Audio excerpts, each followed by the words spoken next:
Job's first wife is one of those figures in the Bible who has no name, but some Jewish scholars in the first century gave her one anyway. They called her Sittis, a word that comes from the same root as Satan. For lack of a better name, I will call her Sittis as well.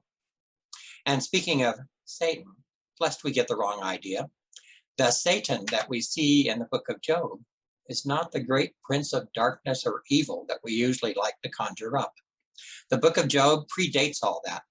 Here, the Satan is actually a title, a job description, if you will. Apparently, the job of the Satan involved going to and fro on earth and walking up and down on it. In this way, he gathered a sense of whether things were as they should be, so that God could then act on his gathered information. Have you considered my servant Job? God said to Satan.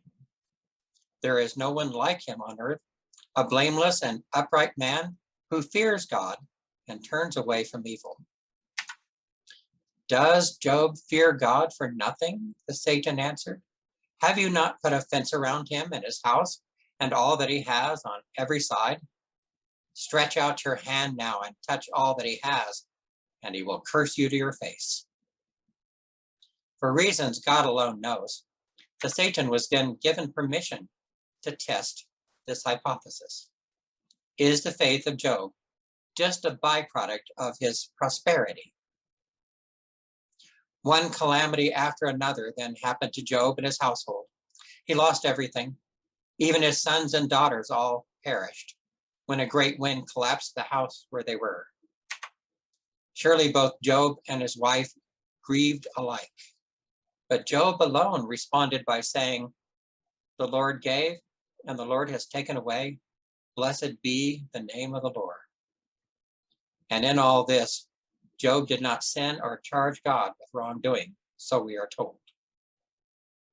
Therefore, God brought up Job again with the Satan, saying to him, have you considered my servant Job? He still persists in his integrity, although you incited me against him to destroy him for no reason. The Satan answered, skin for skin. All that people have, they will give to save their lives. Which sounds like something we still hear people say in difficult times. At least you have your health. They mean well, I know, but it kind of falls a little short of addressing the grief of loss. The Satan's argument is that the faith of Job hasn't really been tested fully yet. Very well, he is in your power, God replied. Only spare his life. That doesn't sound very much like the God who protects and rewards the righteous. And this may be the point of the book of Job. When someone suffers, it isn't always because they have strayed from the straight and narrow. And it doesn't mean that God is punishing them. This sets up deep within us the very disturbing idea that maybe neither our prosperity nor our suffering actually has anything at all to do with how righteous we are. God can protect us, but God does not always protect us. We might wonder what good it is then to put our faith in such a God. Enter in Sittis, Job's wife. She doesn't share the same sort of faith that Job had. All that she has suffered had now broken her faith in God. And she was angry at both God and Job. After all, she had seen her life collapse. Her children were dead. Her husband is ill, sitting in an ash heap, scraping at the sores on his body. Once upon a time, she was a princess, and now she was a pauper. In the fictional stories written about her in the 1st century AD, after their devastating loss, it is said that she went out and found a way to put bread on the table. She no longer had a Job, so she had to get a job. Sorry, just couldn't help myself. The story says that she even sold her hair for 3 loaves of bread to give to her husband. This is not an unfaithful wife, but she has had it with God and with the way that Job has remained faithful to this worthless deity. Do you still persist in your integrity, she says? Just curse God and die. It may be that she was tired of seeing Job suffer. And certainly she was tired of what life had become for them. Why not? Why not just curse God and die? After all, what did either of them have to live for now? This is where the prosperity gospel ends. When life ceases to be a blessing anymore, it ends in despair. The faith of Job, on the other hand, was never based upon whether his life was blessed. God knew that, and for some unfathomable reason, God decided to prove that to his adversary. Twice the word used here to describe the faith of Job is the word integrity, once by God and then by Sidis. In spite of everything he has suffered, Job still trusts God. How is that even possible? The only clue we have to unlocking that sort of faith is here in Job's response to his now less than faithful wife. Job responded to her by saying, "You speak as any foolish woman would speak. Shall we receive the good at the hand of God and not receive the bad?" And in all this, we are told, Job did not sin with his lips, although calling her foolish seems a little harsh. But I think that Job really thought anyone who did not put their complete faith in God was foolish, whether that be a man or a woman. His more practical response to her despair was, "Shall we receive the good at the hand of God and not receive the bad?" And that is where we discover the secret to the integrity of his faith. It is not situational. He understood that God's blessings withdrawn were not the same thing as God's punishment for misdeeds, although most of us think that it is.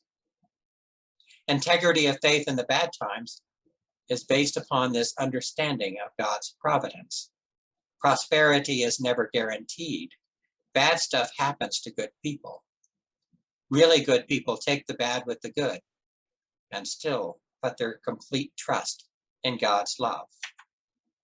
Here is the sort of faith that we must seek in both good times and bad, if we really want to understand the meaning of faith at all. Author Marshall Shelley once shared the following: "Even as a child, I loved to read, and I quickly learned that I would most likely be confused during the opening chapters of a novel, but I learned to keep reading. Why? Because you know that the author, if he or she is good, will weave all the subplots together by the end of the book. Eventually, each element will be meaningful. At times, such faith has to be a conscious choice." And then she shared her own personal sorrow.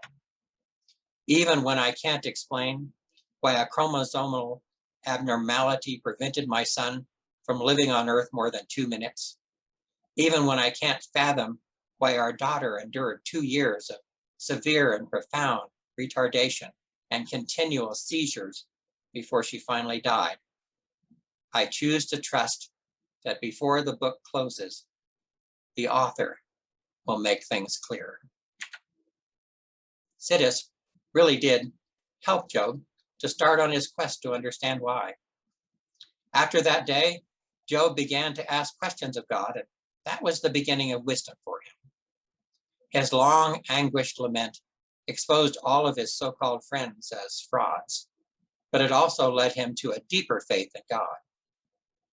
At the end of his quest, God finally spoke to Job and asked him, "Would you condemn me to justify yourself?"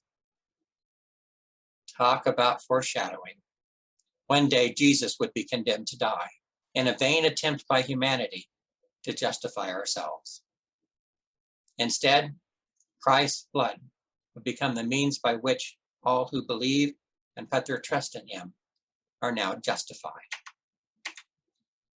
Like Job, whenever life drives us to the question why, we will end up back at the same place as Job when he replied to God by saying, "I know that you can do all things. No purpose of yours can be thwarted." Surely I spoke of things I did not understand, things too wonderful for me to know. It's what we can't know that always troubles our hearts. But faith and patience will combine to reveal a God of love who will one day make all things clear to us. Be safe, and God bless you.